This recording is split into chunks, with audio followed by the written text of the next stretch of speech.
मित्रांनो मी आलतो कांदा उपटायला रानामध्ये. तुम्हाला दाखवतो हे कांदा उपटतोय असा. हे बघा मित्रांनो कांदा. हा इसको बोलते शेतकरी ब्रँड. मित्रांनो एक हात उपटत नाही, एक हात मोबाईल धरलाय, तरी पण प्रयत्न करतोय उपटायचा. हे कांदा लयच मोठा आहे बघा. हे काय उपटलं नाही, तुकडून निघालं इथून. हे बघा, हे बघा, हे बघा, अर्धा किलोचा कांदा झाला एक. दम लागला.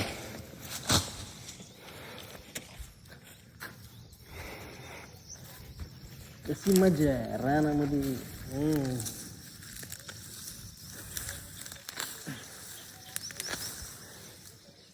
घामाला मित्रांनो कसं घाम गाळावं लागते शेतात.